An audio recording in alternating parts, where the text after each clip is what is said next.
கர்த்தருடைய வார்த்தையை கடந்து போகலாம். எபேசியர் 1:3 வசனம் வசிப்போம். நம்முடைய கர்த்தராகிய இயேசு கிறிஸ்துவின் பிதாவாகிய தேவனுக்கு ஸ்தோத்திரம். அவர் கிறிஸ்துவுக்குள் உன்னதங்களிலே ஆவிக்குரிய சகல ஆசீர்வாதத்தினால் நம்மை ஆசீர்வதித்திருக்கிறார். சொல்லும், கர்த்தரை ஆசீர்வதித்திருக்கிறார். கர்த்தரை ஆசீர்வதித்திருக்கிறார். நான் ஆசீர்வாதத்தின் பாத்திரம். நான் சபிக்கப்பட்டவன் அல்ல, நான் தேவனால் ஆசீர்வதிக்கப்பட்டவன். பாருங்க, உலக தோற்றத்துக்கு முன்னே ஆண்டவர் நம்மை கிறிஸ்துவுக்குள்ளே ஆசீர்வதித்தார். உலக தோற்றத்துக்கு முன்னே கடவுள் நம்மை தெரிந்து கொண்டார். எவ்வளோ நல்ல தேவன் பார்த்தீங்களா? எவ்வளோ நல்ல கர்த்தர். ஆசீர்வாதத்தை போய் நான் பணத்தை கொடுத்து வாங்கலை, ஆசீர்வாதத்துக்காக நான் ரொம்ப ஜெபிக்கலை, அதை பற்றியே ஒன்றும் தெரியாது. ஆனால் அவர் என்ன பண்ணிட்டார்னா எல்லாவற்றையும் அவர் கொடுத்துட்டார். பாருங்க, எவ்வளோ நல்ல கர்த்தர் பார்த்தீங்களா? தேவ பிள்ளைகளே, நீங்கள் நானும் ஆசீர்வதிக்கப்பட்டிருக்கிறோம். அந்த ஆசீர்வாதம் உங்கள் மேலே தான் இருக்குது, என் மேலே தான் இருக்குது. உங்களுடைய கவனம் அந்த ஆசீர்வாதத்து மேலே இருக்கட்டும். ஆசீர்வாதத்தோடு வாழ்வது எப்படி அப்படிலாம் பார்க்க போகிறோம். அந்த ஆசீர்வாதத்தை விசுவாசித்து ஆசீர்வாதத்தோடு இணைந்து என்ன பண்ணணும்? வாழ்க்கையை நடத்த ஆரம்பிக்கணும். ஏன்னா பொல்லாத கொடிய காலத்தில் நம்ம உட்காந்துருக்கிறோம். இந்த கொடிய காலத்திலையும் ஆசீர்வாதம் நமக்கு எப்படியெல்லாம் வேலை செய்யுது என்பதை நாம் பார்த்து அனுபவிக்க போகிறோம். ஆமென், ஹல்லேலூயா. விருப்பம் தானே ஆசீர்வாதத்தை அனுபவிக்கிறதுக்கு? ஹல்லேலூயா. இப்போ கர்த்தர் சொல்கிறாரு, உன் மேலே தான் ஆசீர்வாதமே இருக்குது. இருக்குது என்பதை எப்போது பாரு. இல்லாமையே பார்க்காத, இருப்பதை பாரு. இருப்பதை பார்ப்பேன்னா இல்லாமலாம் ஓடி போயிடும். ஹல்லேலூயா. காலவெளியிலே எல்லாம் கையை வைத்து தலைமையில் கை சொல்லுங்க. நான் தேவனால் ஆஸ்வதிக்கப்பட்டவன். தேவனால் ஆஸ்வதிக்கப்பட்டவன், எந்த மனிதனால் அல்ல. தேவன், தேவனால், தேவனால், எந்த தேவனால், எந்த தேவனால், என்னுடைய தேவன் அவர், என்னுடைய தகப்பன், அவரே என்னை ஆசீர்வதித்திருக்கிறார். ஹல்லேலூயா. ஆசீர்வாதம் அப்படின்னா என்ன அப்படின்னா, கிரேக்க வார்த்தையில் மார்க்கியோஸ் அப்படின்னு சொல்லப்பட்டிருப்பாருங்க. மார்க்கியோஸ் அப்படிய அர்த்தம் என்ன அப்படின்னு பார்க்கும்போது பார்த்தீங்கன்னா, நல்ல அதிர்ஷ்டம், நன்றாக இருப்பது. ஹல்லேலூயா. அதிர்ஷ்டம் இல்லை, நான் அதிர்ஷ்டக்காரனே இல்லை, அதிர்ஷ்டக்காரியே இல்லை. கதை சொல்றாரு, நீ அதிர்ஷ்டக்காரி. அதிர்ஷ்டம் இருக்குது. சொல்லுங்க, அதிர்ஷ்டக்காரி. அதிர்ஷ்டம் இருக்கிறது. இந்த பழைய மனுஷ செய்கைலாம் என்ன பண்ணணும்?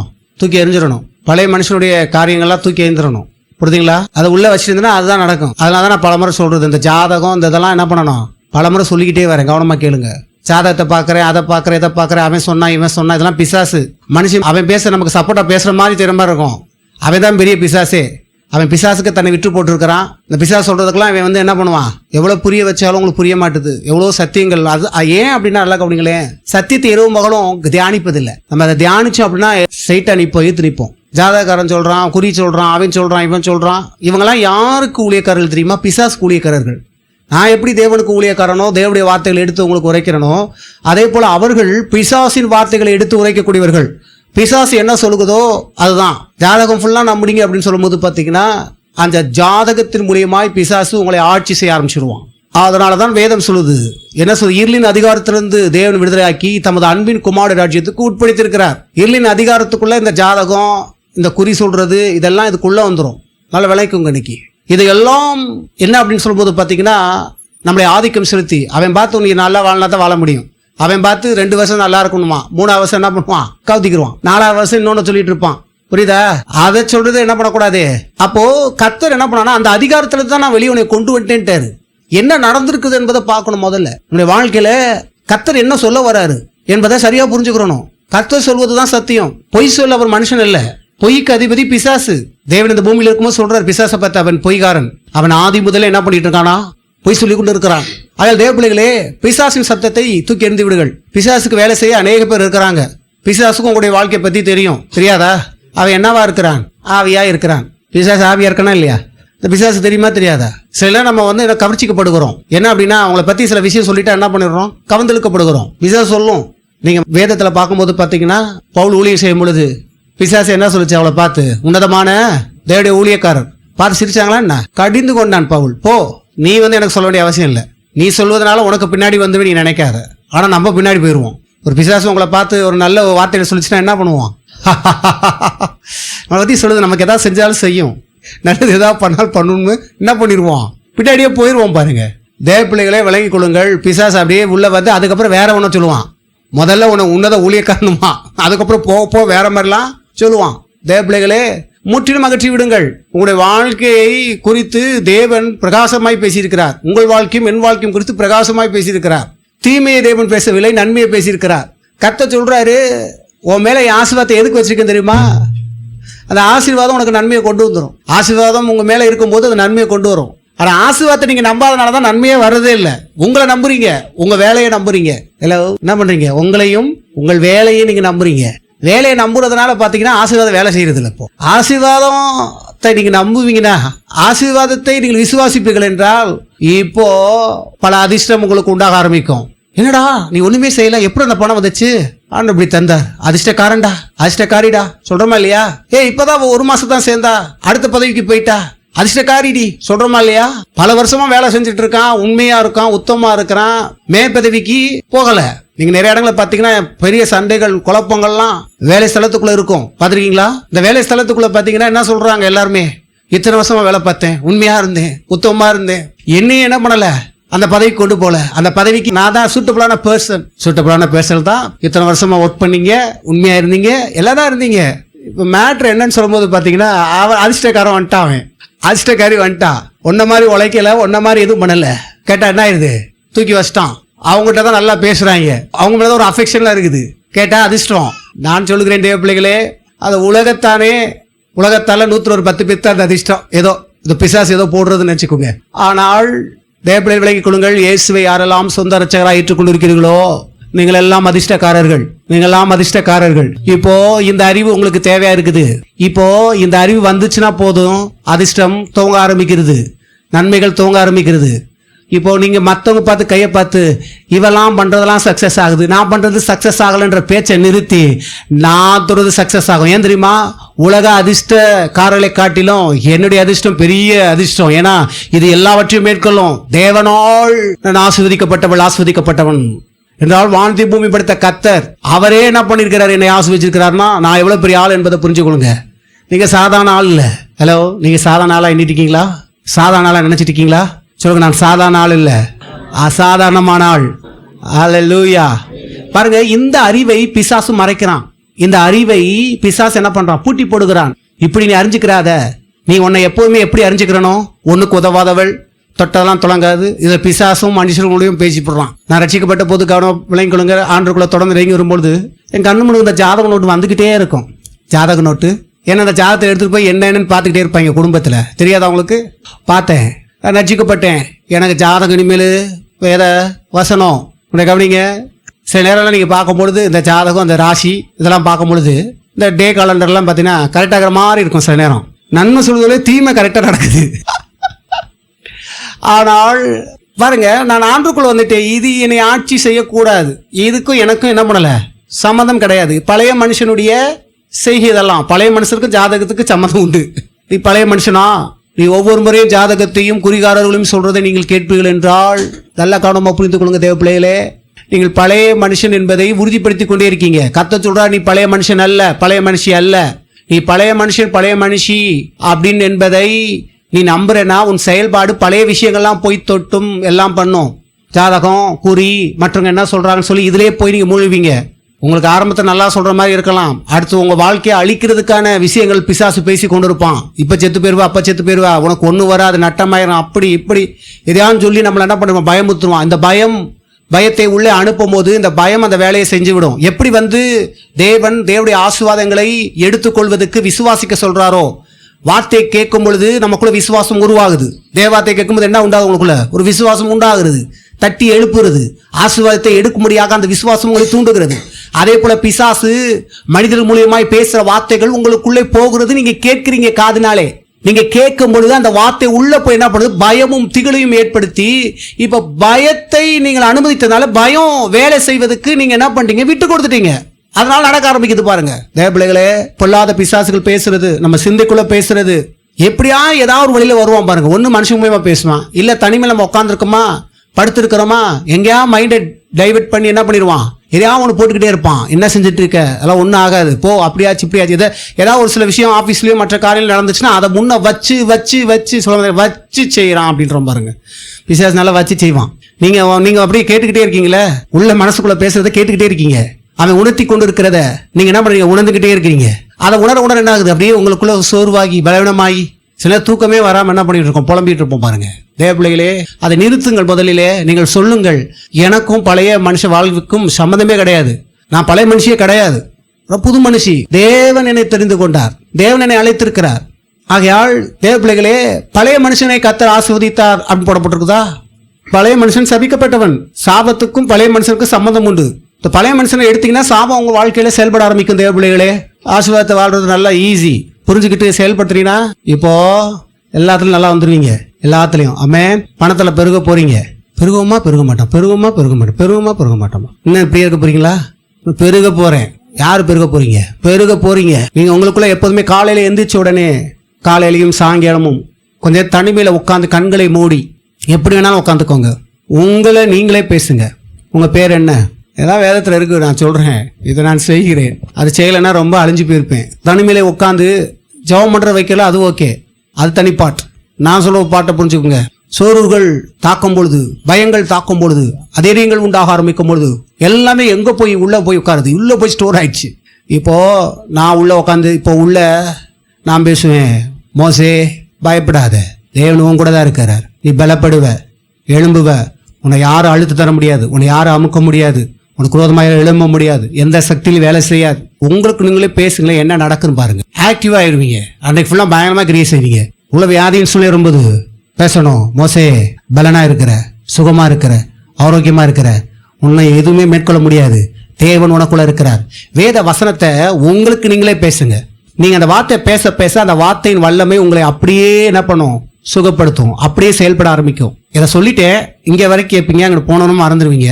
இதை யாராவது ஒரு ஆள் கண்டிப்பா செஞ்சாலும் செய்வீங்கன்றதை நான் விசுவாசிக்கிறேன். செஞ்சவன் வாழ்க்கையில ஜெயிப்பான். இதை நீங்க பண்ணி பாருங்க. உங்களுக்கு நீங்களே பேசுங்க. ஆனா பேசும்போது பாருங்க, எந்த சிந்தனையும் இல்லாம நீங்க பேசுற வார்த்தை நீங்களே கவனிச்சு நீங்களே பேசணும். கர்த்தருடைய ஆசீர்வாதம் உன் மேலதான் இருக்குது. நீ ஆஸ்வதிக்கப்பட்டாலு அதிர்ஷ்டசாலியே எழுந்திருடி அப்படின்னு பெண்களுக்கு சொல்றேன். நீ அதிர்ஷ்டசாலியே எழுந்துடுறா. நீ செய்யறதெல்லாம் எல்லாருமே என்ன பண்றாங்க? உன் மேல விருப்பமா இருக்காங்க. தயவு கர்த்தர் கட்டளையிட பண்ணிருக்கிற, உனக்கு என்னெல்லாம் நடக்கான்னு பிசாசு சொல்றானோ இதெல்லாம் நடக்கும் சொல்லி நீ பேசுப்பா. உனக்கு நீயே பேசு. உன்னை பார்த்து பிசாசு சொல்றான், உன் நடக்காது, ஆகாது, நீ தொடுறதெல்லாம் தரித்திரம், தொட்டதெல்லாம் இதாகும். நீங்க சொல்லணும், இல்ல இல்ல இல்ல இல்ல, நான் தொட்டதெல்லாம் தொடங்கும். தேவ ஆசீர்வாதம் என் மேல இருக்குது. ஆசீர்வாதம் வேலை செய்யும்படி இயேசுவின் நாமத்தில் என்ன பண்ணுகிறேன்? நான் திறக்கிறேன். தொழிலெல்லாம் ஆசீர்வாதம் வேலை செய்வதாக, எல்லாரும் தேவனுடைய ஆசீர்வாதம் வேலை செய்வதாக. ஹல்லேலூயா, ஹல்லேலூயா. இப்போ கவனிக்கணும், பழைய மனுஷனை எடுத்து கொண்டு வரக்கூடாது. அப்போ பாருங்க, இந்த ஜாதக நோட்டை பார்க்கும் போதெல்லாம் எனக்கு நான் தேவனுக்குள் வந்துட்டேன், இதுக்கு எனக்கு என்ன சம்பந்தம்? இதை வச்சு அவங்க என்ன பண்ணுவாங்க? மறுபடியும் சாதம் பார்க்க போறேன், அதை பார்க்க போறேன். எனக்கும் இதுக்கும் சம்மந்தம் இல்லை. எனக்கும் ஆவியானவர் அதை பார்க்கும் போதெல்லாம் எனக்கு ஒரு உணர்வு, ஒரு எரிச்சல், ஒரு கோபம். அப்பெல்லாம் இந்த அடுப்பு தானே, எந்த அடுப்பு? விறகு அடுப்பு. சாப்பாடு வெந்துட்டு இருக்கு, நல்லா வேகு. வேற எடுத்துட்டு போய் என்ன பண்ணிட்டேன்?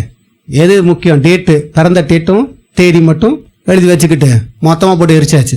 நீ உனக்கும் எனக்கும் பழைய மனுஷன் எரிஞ்சு விட்டான். சோத்திரம். போடா, அடுப்படியிலே எரிஞ்சு போ, நாசமா போ. யாரை? எனக்கு கிடையாது. இப்ப ஜாதகம் நோட்டு வீட்டுல தெரியவே தெரியாது.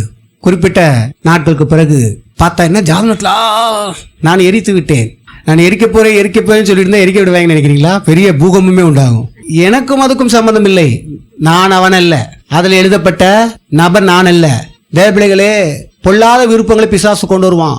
இன்றைக்கு கடவுளுக்குள்ள நீங்க வந்துட்டீங்க, கடவுளுக்குள்ள இருக்கீங்க. விருப்பமே இல்லைன்னு சொல்லி யாருமே இங்க சொல்ல முடியாது. விருப்பமே இல்லைன்னு சொல்லி பிசாசு பொல்லாத விருப்பத்தை என்ன பண்ணிட்டு இருக்கான்? கொடுக்குறான் பாருங்க. அவன் என்ன கொடுப்பான்? நம்மளை பத்தி யாராவது நான் சொல்ல மாட்டாங்களா? என்ன நடக்க போகுது, ஏது நடக்க போகுது, வித்தியாசமா யாரும் சொல்லிட மாட்டாங்களா, வித்தியாசமா ஏதாவது பண்ணிட மாட்டாங்களா அப்படின்னு நீங்க நினைக்கிறீங்க. வித்தியாசம். நீ போன உடனே மூஞ்சி பார்த்து சொல்றான், உனக்கு ஒண்ணுமே நடக்காது போ. ஏன்னா அவனுக்கு என்னதான் தெரியும்? பழைய மனுஷனுடைய செய்கைகளுக்குரிய அந்த விஷயத்த சொல்லுவான். அந்த ஜாதகத்தை சம்மந்தப்பட்ட, அதுக்கு உனக்கு சம்மந்தம் இல்லை, அதனால சொல்லுவான் பிசாசு. இப்படித்தான் நீ சொல்லணும், அதெல்லாம் பழைய மனுஷிக்கு அப்படி ஆகும். நான் புதிய மனுஷி, நான் தேவனால் பிறந்தவன். தேவ பிள்ளைகளே பாருங்க, ஒரு அம்மா ஒருத்தவங்களோட கூட போச்சான். கூட போகும்போது அங்கிருந்து ஒரு குறி சொல்ற பொம்பளை சொல்லிச்சான், உனக்கு குழந்தையே பிறக்காது, ஏன்னா பல சாபம் உள்ள இருக்குது. உன்னை அந்த அம்மா சொல்லிச்சான், ஏ பிசாசிய வாயை மூடு, நான் தேவனுடைய பிள்ளை, என் குழந்தை பிறக்கும். குழந்தைக்கான விஷயத்தை பத்தி பிசாசுக்கு எப்படி தெரியும்? தெரியாது. எல்லாம் தெரியாதுன்னு சொல்லலாம். எல்லாம் தெரியாது ஆனா தெரியும். எல்லாம் தெரியாது ஆனால் தெரியும். இதே அந்த இடத்துல சில பெண்மணிகள் என்ன பண்ணுவாங்க, வாய மூடு பிசாசே, அது பழைய மனுஷிக்கு. ஆண் புதிய மனுஷி. தேவனால் பிறந்தவள், தேவனால் பிறந்தவன். தேவனுடைய எல்லா ஆசீர்வாதங்களும் என் மேல வந்து நிற்குது. குழந்தை இல்லாத என்பது ஒரு சாபம். இப்போ குழந்தை இல்லை அப்படின்னு பிசாஸ் பிறக்கான்னு சொல்றது சாபம். அது பழைய மனுஷிக்குரியது. நான் புதிய மனுஷி. மலடு என்பது இருப்பது கிடையாது. ஏனென்றால் நான் தேவனுடைய பிள்ளை. தேவனால் பிறந்தது சோடையாகுமா? சொல்லுங்க. நீங்க சோடைன்னு எடுத்துக்கிட்டீங்கன்னா சோடை உங்க வாழ்க்கையில் நீங்க தான் அழிக்க முடியும். இங்க அழிக்கிறதோ நல்லா வாழ்றதோ எதை பிடிக்க போறீங்க என்பதுதான் ரொம்ப முக்கியம். வசனத்தை பிடிக்க போறீங்களா, மற்றவங்க பேசுறதையும் பிசாசுகள் பேசுறதையும் நீங்க பிடிக்க போறீங்களா? ரொம்ப கவனமா இருங்க. உங்க வாழ்க்கை உங்க கையில தான் இருக்குது. குறி சொல்லிட்டான், அதை சொல்லிட்டான், இதை சொல்லிட்டான், ஏய் வாய மூடு பிசாசே. அதுவே பிசாசு எப்படி அவங்கள வந்து ரோட்ல உட்கார வச்சிருக்கு பார்த்துருக்கீங்களா? அவங்க வாழ்க்கையை பார்த்தீங்களா? நல்லாவா இருக்காங்க? பிசாசு அது எப்படி வச்சிருக்கு பாருங்க வாழ்க்கையை. நமக்கு மேன்மையான விஷயங்களை சொல்லியிருக்கிறார். இதை பார்க்கணும். நீ எப்படிப்பட்ட ஆள் என்பதை வேத வசனத்தினை கொண்டு நிதானிக்க பழகும். முதல்ல ஜாதகத்தை காட்டிலும் வேத வார்த்தை வல்லமை உள்ளது. நீ அது வல்லமை உள்ளது என்பதை பார்த்துட்டு இருக்காத. நீ எதை தரமா பிடிச்சிக்க என்பதை பாரு. நீ தான் ரொம்ப முக்கியம். தேவ வார்த்தை தான் தரமானது. எல்லாவற்றையும் மேற்கொண்டுரும். தேவன் எனக்கு வாக்கு பண்ணினார், உலகத்தை படைத்தவர் இவர் தான், இவரை தவிர வேற இல்லை. அவரே சொல்லிட்டாரே, அப்புறம் என்ன? அவர் சொன்னார். என்ன சொல்லியிருக்கிறாரு? கிறிஸ்துவுக்குள்ளே உன்னை நான் ஆசீர்வதித்து வச்சிருக்கிறேன், என் ஆசீர்வாதம் உன் மேல இருக்குதுன்றாரு. நீ எங்க போனாலும் ஆசீர்வாதம் உன்னை பின்பற்றும்ன்றாரு. பழைய மனுஷனை சாபம் பின்பற்றுச்சு, பாவங்கள் பின்பற்றுச்சு. இப்போ கத்த சொல்றாரு, நீ பழைய மனுஷன் எண்ணத்தோடையே இருப்ப அப்படின்னா இதெல்லாம் பின்பற்றிக்கிட்டே இருக்கும். உன் மனதில் நல்லா புரிஞ்சுக்கோ, உனக்கு நீயே பேசிக்கோ. முதல்ல நீ நல்லா தெரிஞ்சுக்கோ, நீ பழைய மனுஷி இல்லை என்பதை நீ புரிந்து கொள். நான் ஒரு புதிய மனுஷி. நான் தேவனால் பிறந்தவன். தேவனால் பிறந்த நான் சோடை அல்ல. எல்லா ஆசீர்வாதத்தையும் ஏற்கனவே கர்த்தர் கொடுத்திருக்கிறார். கர்த்தர் நாமத்தை மகிமைப்படுத்த போகிறேன். இப்பொழுது கர்த்தாவே எல்லாவற்றையும் எனக்கு அள்ளிருக்கிறீர், அதற்காக உமக்கு ஸ்தோத்திரம். நான் இதை சந்தேகப்பட மாட்டேன். இதெல்லாம் என் வாழ்க்கையில பலிப்பதாக, இயேசுவின் நாமத்தில் பலிப்பதாக சொல்லும் பொழுது இப்போ கர்த்தருடைய வார்த்தைக்கு மரியாதை கொடுக்கிற மனுஷியா மாறிட்டேன். நீ இப்போ இதுக்கு முன்னக்கெல்லாம் கர்த்தருடைய வார்த்தைக்கு விரோதமா பேசிட்டு இருந்த, விரோதமாக சொல்லிட்டு இருந்த. இப்போ கர்த்தருடைய வார்த்தைக்கு மரியாதை கொடுக்கிற ஒரு மனுஷியா மாறிட்ட. ஏன்னா கர்த்தர் சொல்றாரு, இப்ப அவரை பார்த்து நான் உன்னை ஆசீர்வதிக்கேன்னு சொல்றாரு. நீ சொல்ற நான் சபிக்கப்பட்ட ஆளா இருக்கிறேன், அதிர்ஷ்டமே இல்லாதவளா போயிட்டேன், என் பரப்பு இப்படி இருக்குன்னு திருப்பி பழசை பத்தி பேசிட்டு இருக்க. பழசை க்ளோஸ் பண்ணு கர்த்தர் சொல்றாரு. பழைய காரியங்களையும் பழைய நினைவுகளையும் என்னைக்கு க்ளோஸ் பண்றியோ அப்பதான் இது இன்னும் கொஞ்சம் வேலை செய்யும். சொல்லுங்க. பழைய மனுஷனுடைய செய்கைகள் எல்லாவற்றையும் கலைத்து விடுகிறேன். அதான் வேதம் சொல்லுது பாருங்க. பழைய மனுஷனையும் அவன் செய்கைகளையும் நீங்க என்ன பண்ணணுமா? கலைந்து விட்டு. ஹல்லேலூயா. வாசிப்போம். எபேசியர் 4 அதிகாரம் 21 நீங்க பாருங்க. இயேசுவின் இடத்திலுள்ள சத்தியத்தின்படியே நீங்கள் அவரிடத்தில் கேட்டிருந்து அவரால் போதிக்கப்பட்டீர்களே. யாரால் போதிக்கப்படுறீங்க தெரியுமா? இயேசுவால் போதிக்கப்படுறீங்க. இல்லை எங்க பாஸ்டர் போதித்தார். பாஸ்டர்லாம் இவ்வளவு தூரம் பேச முடியாது. பாஸ்டருக்குள்ள இருக்கிற கர்த்தருடைய ஆவியானவர் இதை எடுத்துரைக்கிறார். கர்த்தருடைய ஆவியானவர் பேச ஆரம்பிக்கிறார். கர்த்தருடைய ஆவியானவர் சொல்லுகிறார், நீ யாரால் போதிக்கப்பட்டிருக்கிற? தேவனால் போதிக்கப்பட்டிருக்கிற. யார் உனக்கு போதித்தா அப்படின்னு கேள்வி எடுத்தா பாதகாரம் அப்படின்னு இல்லை, தேவன் எனக்கு போதித்தார். இந்த காலையில் கர்த்தர் உனக்கு போதிக்கிறார். கர்த்தருடைய போதனை உனக்கு வந்திருக்கிறது. கர்த்தர் சொல்றார், இப்போ பழைய மனுஷனும் செய்களுக்குரிய பேச்சை நிறுத்து, அதெல்லாம் கலந்து விடு, அது அவனுக்குரியவன். இப்போ என் பிள்ளைய நான் எப்படி வச்சிருப்பேன், உங்க பிள்ளைய நீங்க எப்படி இருப்பீங்க? ஒவ்வொருத்தரும் அம்மா அப்பா பாருங்க, அவங்க சக்திக்கும் அவங்க தகுதிக்கும் ஏற்றபடி தான் அவங்க பிள்ளைய வளர்ப்பாங்க. அதே போல மற்றவர்களும் அந்த பிள்ளைய வந்து பார்க்கறது எப்படி பார்ப்பாங்க? நீங்க எந்த லெவலில் ஏதாவது கெப்பாசிட்டி இருக்கீங்களோ அந்த அளவுக்கு தான் அந்த பிள்ளைய கொஞ்சுவாங்க. பார்த்துருக்கீங்களா? இவங்களாம் அந்த பிள்ளைய மட்டும் பயங்கரமா பார்க்குறவங்க மகளும் மகனையும் சொல்றாங்களா இல்லையா? நீங்க என்ன பண்றீங்க? அதே தான் நீங்களும் பண்ணுவீங்க. வசதியான பிள்ளைகளையும் வசதியான காலையில் பார்த்தோன்னா என்ன பண்ணிடுவீங்க? அந்த பிள்ளைய கொஞ்சம் வேற மாதிரி இருக்கும். ஏழை பிள்ளையா இருந்தாலும் அழகாத்தான் இருந்தால் அதை எப்படி பார்ப்போம்? எதன் அடிப்படையில்? பெற்றோர்கள் அடிப்படையில். உண்மையா இல்லையா? அதே போல தன்னுடைய பெற்றோர்கள் தன்னுடைய கெப்பாசிட்டி எந்த அளவு அந்த அளவுக்கு பிள்ளைகளுக்கு வாங்கி கொடுக்குறதும் வைக்கிறதும் பிள்ளைய நடத்துறதும் ஸ்கூலில் சேர்க்கறது எல்லாமே வித்தியாசம் இருக்கா இல்லையா? நீங்களே எப்படி இருந்தீங்கன்னா உங்களை என்னைய படைத்த கர்த்தர் எப்படிப்பட்ட கர்த்தர்? அவர் சோடையா நினைக்காதீங்க முதல்ல. அதாவது இன்னும் நீங்கள் சோடையாவே உட்காந்துருக்கீங்க. கர்த்தர் எங்கே கணினம் பண்ணி? கர்த்தருடைய வார்த்தைக்கு விரோதமாக சிந்திக்கிறதான் கணினம் பண்ணுறதே. நான் கர்த்தர் கணினமே பண்ணல, மரியாதை தான் கொடுக்குறேன். மரியாதை கொடுக்குறேன் என்ன தெரியுமா? இவர் சொன்னதை ஏற்றுக்கொள்வதுதான் மரியாதை கொடுப்பதுக்கு சமானம். வசனம் என்ன சொல்லுதோ ஒரு மனிதன் முற்றிலும் அதை ஏற்றுக்கொள்ளும் போது ஆவிக்குரிய உலகம் அவனை பார்த்து சொல்லுது, இவன் தான் தாழ்மை உள்ள மனுஷன், இவனை தூக்குடா அப்படின்னுது. தேவப்பிள்ளைகளே, தாழ்மைனா வேற என்னமோ நினச்சிட்டு இருக்காருங்க. பாஸ்டர் சொல்லுவார், சட்டையை கிழிச்சு போட்டு நிற்பது தாழ்மை. அது தாழ்மை இல்லை. அழுக்கு வேஷ்டி சட்டை போடுறது தாழ்மை இல்லை. அழுக்கு சுடிதார் போடுறது தாழ்மை இல்லை. ஐயோ நான் அப்படி வந்து விட்டேன், கொஞ்சம் பளபளன்னு போட்டு வந்தேன்னா அது வேற மாதிரி. கொஞ்சம் அழுக்காக போட்டால் தான் தாழ்மை, கொஞ்சம் அழுக்கு சிலையை போட்டு வந்தால் தான் தாழ்மை. பக்கத்தில் எவனும் உட்கார மாட்டாங்க. தேவப்பிள்ளைகளே, நல்ல சேலை போடுங்க, நல்ல ட்ரெஸ்ஸை போடுங்க. அதை சொல்லவில்லை கர்த்தர். கர்த்தர் சொல்கிறார், இப்போ என் வசனத்தை எவன் வந்து அப்படி ஏற்றுக்கொள்கிறானோ அவன் தான் தாழ்மையானவன். தாழ்மையிலவனை கர்த்தர் தூக்கி நிப்பாடுவார். ஏன் அப்படின்னா, எதன் அடிப்படையில் அது தாழ்மைன்னு சொல்லப்படுது அப்படின்னா, தன் சுய கிரியைகளை நிறைய பேர் என்ன பண்ணுவான்னா பெருமை பாராட்டுவான். என்ன அப்படின்னா, தேவ வார்த்தையை விசுவாசித்து தேவ வார்த்தை என்ன சொல்லுதோ அதை எடுத்து புரிந்து கொள்ளாமல், அதை விசுவாசிக்காமல் இவன் என்ன பண்ணுவான்னா, நம்ம தான் வேலை செய்யணும், நம்ம தான் அப்படி பண்ணணும், நம்ம மேலே வரதுக்கு பல திட்டங்கள் போடணும், பிளானை போடணும், இவனை வந்து உடைக்கணும், இவனை கீழே தள்ளணும், நம்மளால் முடியுன்ற லெவலில் பண்ணுறவன் தான் பெருமை இல்லவன். புரியுதுங்களா? அப்படி போகிறான் பாருங்க. இதெல்லாம் பழைய மனுஷனுடைய விஷயம். இப்போ தேவ பிள்ளை பார்த்து கர்த்தர் சொல்றாரு, இப்போ என் வார்த்தை விசுவாசித்தனா இது வேலை செய்ய ஆரம்பிக்கும். நீ கஷ்டப்படாத, நீ பாட்டு வேலை பாரு, அது பாட்டு வேலை செய்யும், அது பாட்டு அது வேலையை உனக்கு செய்யும். உங்க வாழ்க்கையில் தேவனுடைய ஆசீர்வாதத்தை நீங்க என்ன பண்ண முடியும்? பார்க்க முடியும், கண் கூட நீங்க அனுபவிக்க முடியும். இப்போ விளங்கிக் கொள்ளுங்க, நான் கர்த்தரால் ஆசீர்வதிக்கப்பட்ட ஆளு, பழைய மனுஷன் அல்ல. அப்போ பாருங்க, தேவன் உங்களுக்கு போதிப்பதை ஒரு மனுஷன் என்ன பண்ணணும்? மதிப்பு கொடுக்கணும். எனக்கு தேவன் என் மூலியமாக பேசி கொண்டு இருக்கிறார், அந்த வார்த்தை என்ன சொல்லுங்க கவனிக்கணும். இப்போ வந்து நீங்கள் இதை கேட்கணும், என்ன இருதயத்தோட கேட்குறீங்க? செயல்படுத்துகிற இருதயத்தோட கேட்குறீங்களா, ஏதோ சும்மா உட்காந்து கேட்டு போகிறோம் அப்படின்ற மாதிரி இருக்கீங்களா? ரெண்டு விதமாக இருக்கிறாங்க பாருங்கள். சும்மா ஏதோ வந்து உட்காந்தா ஜோம் பண்ணோம் போயிட்டே இருப்போம் அப்படின்னு வாங்க பாருங்கள். அவங்க வந்து என்றைக்குமே நல்லாவே இருக்க மாட்டாங்க. என்ன சொல்ல வர்றது, நம்ம அதை செயல்படுத்துகிறோம். இன்னைக்கு கடவுள் என்ன சொல்ல போகிறாரு, நான் என்ன செய்யணும்னு விரும்புகிறார், நான் எப்படி இருக்குன்னு விரும்புகிறார். அவன் வந்து உயர்ந்துருவான், மேலே வந்துடுவான். கர்த்தர் மேலே என்ன பண்ணிடுவார்? கொண்டு வந்துடுவார். தேவ பிள்ளைகளே, ஆகையால் விளங்கிக் கொள்ளுங்கள், தேவனிடத்தில் போதிக்கப்பட்டீர்கள், அந்தபடி முந்தின நடக்கக்கூடிய மோச போக்கும் இச்சைகளாலே கெட்டு போகிற பழைய மனுஷனை நீங்கள் களைந்து போட்டு. தேவன் களைந்து போட்டுன்னு போட்டிருக்கா, நீங்க களைந்து போட்டுன்னு சொல்லப்பட்டிருக்கா? நம்ம என்ன பண்றோம்? ஆண்டவரே களைந்து போடுங்க, களைந்து போடுங்க. கர்த்தர் சொல்ற, நீ தான் களைஞ்சு போடணும். போ ட்ரெஸ்ஸை மாட்டிட்டு, ஏசப்பா ட்ரெஸ்ஸை நீங்கள் அவுக்கலைன்னா நான் குளிக்கவே மாட்டேன்னுவீங்களா? சொல்லுங்க. நம்ம அப்படிதான் இன்னைக்கு நிறைய ப்ரேயர் பண்ணுறோம். முட்டாத்தனமாக ப்ரேயருக்கெல்லாம் பதில் வராது. அதுதான் முட்டாத்தனம் ஒளிகிறதுக்கு தான் பிரசங்கத்தை கேள்வி. நிறைய பிரசங்கத்தையே கேட்க மாட்டான். எனக்கு எல்லாம் தெரியும், எல்லாம் தெரியும். பிரசங்கத்தை கேளு, தெரியுமா தெரியான்றது நீ அதுக்கு போக போக தெரிஞ்சுக்கிடுவ. நீ கேட்க கேட்க எந்த அளவுக்கு ஒரு முட்டாத்தனத்தில் இருக்கிற மூடத்தனத்தில் இருக்கிற என்பதை தேவன் என்ன பண்ணுவானா தெரியப்படுத்துவார் பாருங்க.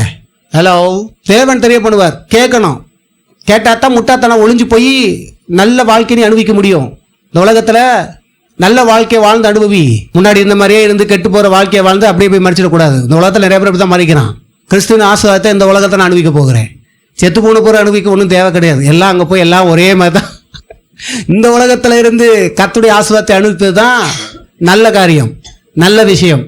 அப்போ பாருங்க, கலைந்து போட்டுன்னு சொல்லி வேதம் சொல்லும் பொழுது நீ தான் கலைந்து போடணும். அப்படின்னா நீ எப்படி தவறான எண்ணங்களை எடுத்தியோ நீயே நல்ல எண்ணத்தை போய் எடு. கெட்ட எண்ணத்தை எடுக்கிறது யாரு? நல்ல எண்ணத்தை போய் யார் எடுக்கணும்? பழைய மனுஷன் என்று சிந்திக்கிறது யாரு? புதிய மனுஷன் என்று சிந்திக்கிறது யாரு? வாழ்க்கை போய் யார் கையில் இருக்குது? அப்போ பழைய மனுஷன் நீ சொல்லணும், மோசே நீ பழைய மனுஷன் கிடையாது, புதிய ஆள், நீ இப்படிலாம் நினைக்கக்கூடாது. தவறான எண்ணம் வரும்போது சொல்லணும், நீ இப்படி நினைக்கக்கூடாது, நீ இதை வெறுக்கிற, நீ இதை வெறுக்கிற, நீ எதை வெறுக்கிற? தவறான எண்ணத்தையும் நான் தான் எடுக்கிறேன், நல்ல எண்ணங்களையும் நான் தான் எடுக்கிறேன். தேவ பிள்ளைகளே, இப்போ அதுதான் சொல்லுது, பழைய விஷயங்கள்லாம் நீங்க ஒவ்வொன்று பார்த்து கலைஞ்சி விட்டுட்டே இருக்கணும். சத்தியத்தை கேட்கும் போது தான் ஆஹோ கடவுள் இப்படி வச்சிருக்கிறார் போல, நம்ம இப்படி திங்க் பண்ணிட்டு இருக்கோமேன்னு சொல்லி கேட்கும் போது தான் நீங்க கலைஞ்சி விட முடியும். எதை கலையணுன்றது முதல்ல தெரியணும்ல. ஹலோ, கண்ணாடி முன்னுக்கு போய் நின்றா தான் எங்க வந்து அழுக்கு இருக்கு அழுக்கு இல்லைன்றது வந்து நமக்கு தெரியும். கண்ணாடி முன்னில் போகாத வரைக்கும் நம்ம சரியா இருக்கிற மாதிரி தான் இருக்கும். கண்ணாடி முன்னுக்கு போய் நின்ற உடனே என்ன ஆகுது அப்படின்னா அழுக்குகள் தெரிய ஆரம்பிக்குது. உடனே அதை எதை எப்படி துடைக்கணும், எப்படி சரி பண்ணணும்னு சொல்லி நம்ம என்ன பண்றோம்? சரி பண்றோம். தேவ பிள்ளைகளே, விளங்கிக் கொள்ளுங்கள். அதே போலதான் வார்த்தை என்பது கண்ணாடி என்று வேதம் சொல்கிறது. கண்ணாடி முன்பாக நிற்க ஆரம்பிக்கும் பொழுது இப்போ நமக்கு காண்பிக்குது, இதெல்லாம் பழைய மனுஷன் செய்கள், இதெல்லாம் இப்போ களைஞ்சு போடு. ஒவ்வொன்றாய் தேவ வார்த்தை நம்ம களைந்து போடும்படி நமக்கு சுட்டி காண்பிக்கிறது. அது சுட்டி தான் காண்பிக்கும். களைஞ்சு போடுறது களைஞ்சு போகிறது யாருடைய கருத்தில் இருக்கு? உங்க கையில தான் இருக்குது. ஹல்லேலூயா. அப்ப பாருங்க, உங்கள் உள்ளத்திலே புதிதான ஆவியுள்ளவர்களாகி மெய்யான நீதியிலும் பரிசுத்தத்திலும் தேவனுடைய சாயலாக சிருஷ்டிக்கப்பட்ட புதிய மனுஷனை தரித்துக் கொள்ளுங்கள். புதிய மனுஷன் யாரை தரித்துக்கணும்? நீங்க தான். அவன் எப்படி தரித்துக் கொள்றதான்? ஒரு வார்த்தை உள்ள எடுத்துக்கொள்றது. இயேசுவே எனக்கு நீதி, இயேசுவே பரிசுத்தம். ஆமென். இந்த நிலையில தான் வாழ ஆரம்பிக்கணும். நான் பரிசுத்தமாக இருக்க மாதிரி தெரியல, நான்லாம் அநீதியாக வாழ்ந்துட்டேன். ஆமாம், அதனால தான் கர்த்தர் சொல்கிறாரு, இயேசுவினுடைய பரிசுத்தம், இயேசுவின் நீதி. இப்போ அந்த பரிசுத்தம் எனக்குள்ள வேலை செய்யும்படி ஒப்படைக்கிறேன், அந்த நீதி எனக்குள்ள கிறிஸ்து நீதி வாழட்டும்னு சொல்லும்போது பார்த்தீங்கன்னா, இப்போ உடைய வாழ்க்கையை இயல்பாகவே நீ சரியாக வாழ்ந்துட்டு இருப்ப. எப்படி நம்மளா வாழ்கிறோம், நம்மளா உண்மையை பேசுகிறோம். இதுக்கு முன்னாடி பொய்யும் பிராடாத வாயத்திறந்தாவே என்னத்தான் வருது? பிராடு உண்டாகுது, கலகம் உண்டாகுது, எல்லாம் உண்டாகுது. ஆனால் இப்போ என்ன உண்டாகுது? பேசவே வரமாட்டுது. ஏன்னா புதிய மனுஷனுடைய செய்கைகள் வேலை செய்ய ஆரம்பிக்குது. காரணம் என்ன? நீ புதிய மனுஷன் என்று என்னைக்கு உணர்ந்தையோ, என்றைக்கு நான் புதிய மனுஷன் என்று வார்த்தையை விசுவாசித்தியோ, அப்போது உனக்கு எல்லாம் நடக்க ஆரம்பிக்கிறது. ஹல்லேலூயா, பிரைஸ் தி லார்ட். கர்த்தர் மிகவும் நல்லவர். சொல்லுங்க, கர்த்தர் நல்லவர். நீங்க, நான், அதுதான் இப்போ பயமா இருக்கு சொல்றதுக்கு. நீங்கள் உங்களை பார்த்து எப்போ சொல்லுங்கள், நான் நல்லவன் சொல்லுங்கள், நல்லவன் சொல்லுங்கள். கர்த்தர் நல்லவன், அவரால் பிறக்கப்பட்டவங்க கெட்டவங்களா இருக்கவே முடியாது. ஆனால் பிசாசு நீ கெட்டவன் உங்களை சுட்டி காமிக்கிறான். நீங்கள் என்ன இப்போ சில நேரம் நம்ம தவறாக வாழ்ந்துருப்போம், சில கெட்டதை செஞ்சுருப்போம், முன்னோருக்கு வந்து நிற்கிது. அதன் அடிப்படையில் சொல்லாதீங்க, அது பழைய மனுஷன்.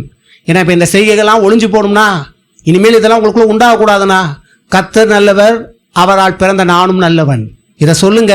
இப்போ உங்களிடத்திலிருந்து நல்லது நடக்க ஆரம்பிக்கும். உங்களை நல்லது செய்யும்படி கர்த்தருடைய நன்மை உனக்குள்ள என்ன பண்ணாகும்? செயல்பட ஆரம்பிக்கும். நீங்கள் நல்லவர்களா கெட்டவர்களா? கர்த்தர் நல்லவர். நீங்கள், உங்கள் பேரெல்லாம் என்ன? உங்களுக்கு நீங்களே பேசுங்க, கண்ணை மூடி உங்கள் பேரை யூஸ் பண்ணி உங்களுக்கு நீங்களே பேசுங்க. ஹல்லேலூயா. நீதிமொழிகள் 10:22. கர்த்தரின் ஆசீர்வாதமே ஐஸ்வர்யத்தை தரும். ஆமென். இங்கே இப்படி போட்டிருக்கா? எங்கேயா வேதாகமத்தில் வந்து வேலை பார்ப்பது ஐஸ்வர்யத்தை கொண்டு வரும் அப்படின்னு போடப்பட்டிருக்கா? வசனத்தில் அப்படி சொல்லாது. உலக மனுஷங்க சொல்லுவாங்க வேலை பார்த்தா பணம்லாம் வரும்ன்றலாம் சொல்லுவாங்க, உண்மைதான். ஆனால் வேதம் ஒருபோதும் அந்த வார்த்தையை இங்கே இன்க்ளூட் பண்ணவே கிடையாது. நல்லா கவனிங்க. நீங்களும் என்ன நினைக்கிறீங்க? நாங்கள் வேலை பார்த்தால் ஐஸ்வர்யம் வரும். அந்த ஐஸ்வர்யம் வேறு, அது வேதனை உள்ள ஐஸ்வர்யத்தை சம்பாதிப்பீங்க. வேதனையோட தானே சம்பாதிக்கிறீங்க, வலி வேதனையோட தானே. 100 ரூபாய்க்கு எவ்வளோ போராட வேண்டியதாக இருக்குது சொல்லுவோம்.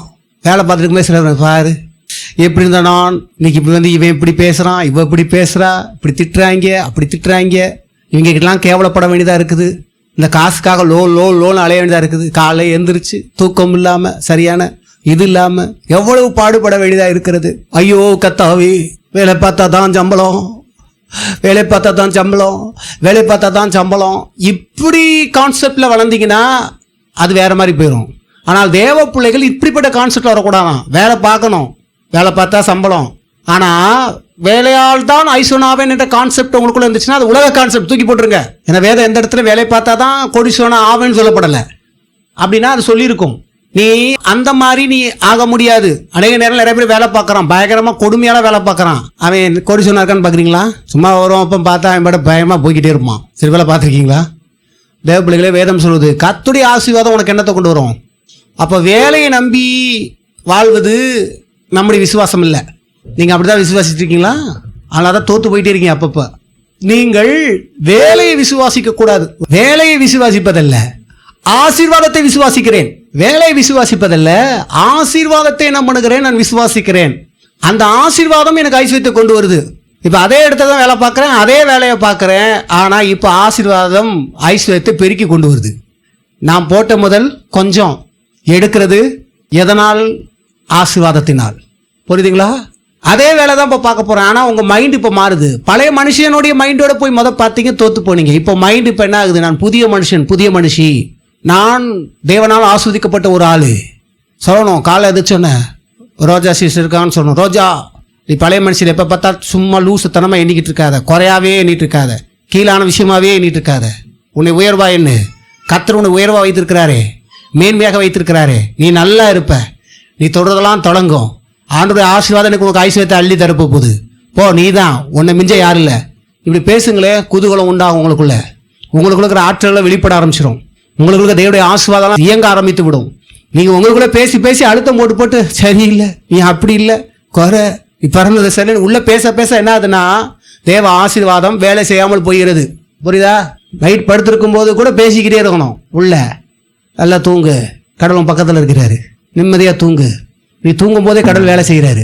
நீ தூங்கும் போதே உனக்கு நன்மை நடக்குது. நாளைக்கான எல்லா நன்மைகளும் தேவன் என்ன பண்ணுறாரு? செஞ்சுட்டு இருக்காரு.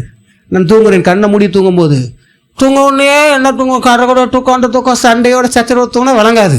போய் தூங்கணும், நிம்மதியாக போய் தூங்கு. கர்த்தர் மேலே பார்த்த போட்டு, கர்த்தாவே நாளைய நாள் நல்ல நாள், தேவ ஆசீர்வாதம் இன்னும் எனக்கு பெருக்கி தரப்போகுது, கர்த்தருடைய ஆசீர்வாதம் எனக்கு ஐஸ்வர்யத்தை அள்ளி தரப்போகுது, கர்த்தருடைய ஆசீர்வாதம் எனக்கு ஐஸ்வர்யத்தை தள்ளி தரப்போகுது. அப்புறம் உனக்கு நீ பேசணும், முத்து கர்த்தருடைய ஆசீர்வாதம் ஐஸ்வர்யத்தை உனக்கு அள்ளி தரப்போகுது, பேசணும். ஐஸ்வர்யத்தை எடுக்க போகிற அதிகமாக, ஆசீர்வாதம் வேலை செய்ய போகுது, ஆசீர்வாதம் பணத்தை கொடுக்க போகுது, நீ வாங்க போகிற. ஆமென். அப்படி பேசணும். உங்களுக்குள்ள ஆசீர்வாதத்தில் என்ன இருக்குது? வேலை இருக்குது. நல்ல வேலை எனக்கு இயேசுவின் நாமத்தில் இந்த ஆசீர்வாதம் கொண்டு வந்து சேர்க்கும். உயர்ந்த வேலை எனக்கு கொடுக்கும், நல்ல சம்பளத்தை கொடுக்க வைக்கும். இதெல்லாம் எது கொடுக்க வைக்கும்னா, நான் செய்கிற வேலையினால் அல்ல, தேவ ஆசீர்வாதத்தினால். இப்படி திங்க் பண்ணுங்க, அற்புதம் உண்டாக ஆரம்பிக்கும். இப்படி திங்க் பண்ணும்போது தான் ஆசீர்வாதம் வேலை செய்ய ஆரம்பிக்கும். புரியுதா? கேட்டுவிட்டு மறந்துட்டு என்னென்னமோ நினச்சிட்டு இருக்காதீங்க. இனிமேல் பழைய மனுஷன் மாதிரி யோசிக்கவே மாட்டேன். அது நடக்கல, இது நடக்கல, அவங்க இல்லை, இவங்கள, அது இல்லை, இது இல்லை, இதெல்லாம் களைஞ்சு போட்டுறணும். இதெல்லாம் பழைய மனுஷன் செய்ய. எனக்கு இவங்க செய்யலை, அவங்க செய்யலை, எனக்கு இவங்க சார்பால், அவங்க சார்பால். ஆசீர்வாதமே ஓ மேலே இருக்குது. அது எல்லாத்தையும் இழுத்து கொண்டு வரும். பேசாமல் உட்காரு. நீ விசுவாசி, விசுவாசி. யாரெல்லாம் உங்ககிட்ட நல்லா பேசணும், இவங்கெல்லாம் என் பக்கம், அதை விசுவாசி. அதெல்லாம் மாற்றி கொடுப்பார் ஆண்டவர். விசுவாசிக்கணும், அப்போ தான் செயல்பாடு பார்க்க முடியும். அது ஆசீர்வாதம் போய் பக்கத்தில் இருக்கிற ஆட்கள்லாம் உன் சார்பாக மாற்றி விட்டுரும். உனக்கு விரோதமாக எழும்புற மனசு அப்படியே மாறி அவனே உன் சார்பாக வந்துடுவான். ஹலோ, இதெல்லாம் பார்க்க ஆசையா, அனுபவிக்கணும் ஆசையா? உன் கையில் தான் இருக்குது. கர்த்தர் சொல்கிறாரு, இப்போ நீ எப்படி உன்னை திங்க் பண்ணணும்? நான் ஆசீர்வதிக்கப்பட்ட ஒரு ஆள் என்று. ஹல்லேலூயா. அப்போ கர்த்தரின் ஆசீர்வாதம் என்னத்தை கொண்டு வருதாம்? ஐஸ்வர்யத்தை கொண்டு வருகிறது. அப்போ எதை நம்பி வாழணுமா?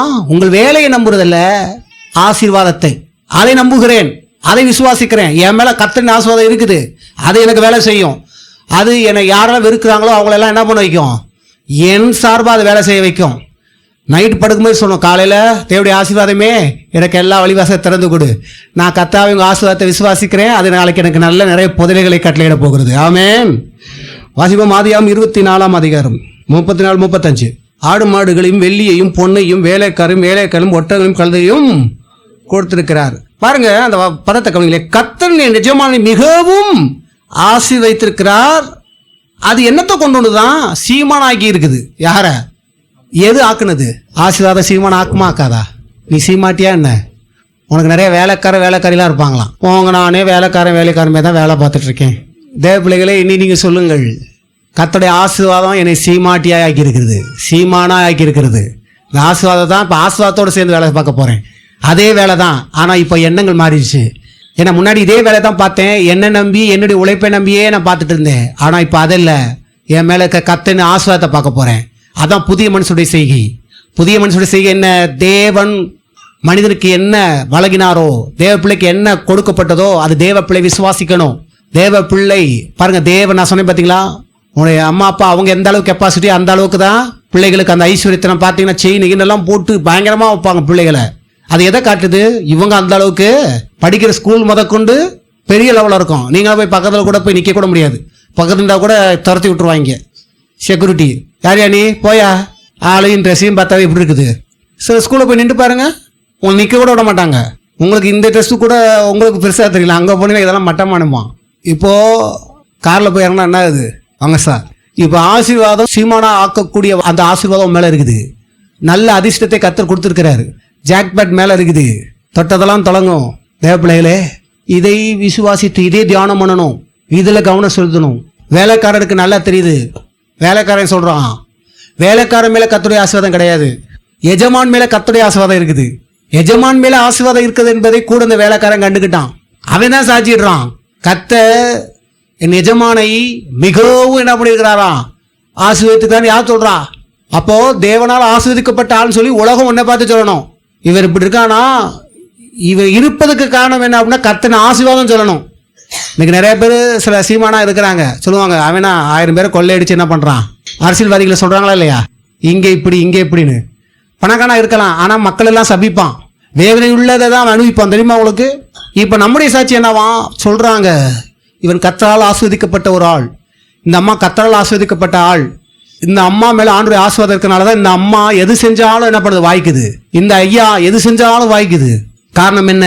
ஆசீர்வாதம் மேலே இருக்குது. ஆக தேவ பிள்ளைகளே, ஆசீர்வாதத்துக்கு நீ மதிப்பு கொடுக்கும்போது கர்த்தருக்கு மதிப்பு கொடுக்குற. அவர் உனக்கு வழங்கின காரியத்துக்கு நீ மதிப்பு கொடு, மரியாதை கொடு. மதிப்பு மரியாதை என்னன்னு தெரியல அப்படின்னாத, ஈஸி, வேற ஒன்றுமே இல்லை. ஈஸி. கர்த்தர் உன் மேல் வைத்திருக்கிற ஆசீர்வாதத்துக்கு கனப்படுத்து. நான் ஒரு அதிர்ஷ்டசாலி, எனக்கு அதிர்ஷ்டத்தை கொண்டு வரக்கூடிய ஆசீர்வாதம் என் மேல இருக்குது. நன்மைகளை கொண்டு வர ஆசீர்வாதம் என் மேல இருக்குது. ஐஸ்வர்யங்களை கொண்டு வரக்கூடிய ஆசீர்வாதம் என் மேல இருக்குது. வராத பணங்களை கொண்டு வரக்கூடிய அந்த ஆசீர்வாதம் என் மேல இருக்குது. இப்படிதான் நம்ம விசுவாசிக்கணும். என்னையும் சேர்த்து தான். தேவ பிள்ளைகளே ஒன்றை புரிந்து கொள்ளுங்கள். இயேசுவின் நாமத்தினாலே இந்த ஆசீர்வாதம் என்ன பண்ணுவோம்? ஈர்த்து கொண்டு வரும். இதை தான் நீங்கள் நானும் விசுவாசித்து ஆகணும். இதுதான் வழியே. தேவ பிள்ளைகளே மதிப்பு கொடுப்போம். இப்போ எல்லாமே நம்ம வாழ்க்கையில் செயல்பட ஆரம்பிக்கிறது, நமக்கு உண்டாக ஆரம்பிக்கிறது. இப்போ கர்த்தர் சொல்றாரு, ஆம் நான் சொன்னபடியே நீ விசுவாசித்த, உன் விசுவாசப்படி உனக்கு ஆகட்டும். நான் சொன்னபடியே நீ விசுவாசித்த, விசுவாசிய உனக்கு ஆகட்டும். ஆமா உண்மைதான், உன் மேலே ஆசீர்வாதம் இருக்குது. ஏன்னா வசனத்தை நான் சொல்லியிருக்கேன்ல. ஆமென். ஆசீர்வாதம் என்னத்தை கொண்டு வரும்? ஆசீர்வாதம் என்னத்தை கொண்டு வரும்? அதே ஆசீர்வாதத்தில் எல்லாமே இருக்குது. வெறும் பணம் மட்டும் இல்லை, எல்லாமே இருக்குது. எதெல்லாம் இல்லை நீங்கள் நினைக்கிறீங்களோ, எதெல்லாம் பெற முடியாது நினைக்கிறீங்களோ, அதெல்லாம் நீங்கள் பெற்றுதான் இருக்கீங்க என்பதுதான் வேதம் சொல்லுது. பெற முடியாது, ஆகாது, உயர முடியாதுங்களே, ஏற்கனவே அது இருக்குதுன்றாரு. இனிமே பெறப்போதில் ஒன்றை இருக்கு, அதை சொல்லு. ஆம் இருக்குது இருக்குது, பழிக்குது நடந்துட்டு பார்க்குறேன்னு சொல்லி கொஞ்சம் கொஞ்சமாக நடக்க ஆரம்பிக்கும், செயல்பட ஆரம்பிக்கும். கர்த்தருடைய ஆசீர்வாதம் உன் சார்பாக நிற்கும். ஹல்லேலூயா. இப்போ எப்படி வாழணும்? வரப்பாக வாழணும். ஆமென். நான் ஆசீர்வதிக்கப்பட்ட ஒரு ஆள், தேவ ஆசீர்வாதத்தை பெற்று இந்த பூமியில் வாழ்கிறேன். இந்த பூமியில் நிறைய பேர் தேவ ஆசீர்வாதத்தை இழந்து இருக்கிறாங்க.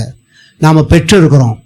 ஆசீர்வாதத்தை பெற்று வாழ்கிற மனிதனுக்கும் பெறாமல் வாழ்கிற மனிதனுக்குள்ள வித்தியாசத்தை தேவன் காட்டும்படி நீ தேவ வார்த்தை விசுவாசிக்க வேண்டும் என்று கர்த்தர் சொல்கிறார். ஹல்லேலூயா. சொல்லுங்க, ஆண்டவருடைய ஆசீர்வாதம் என் மேல இருக்குது.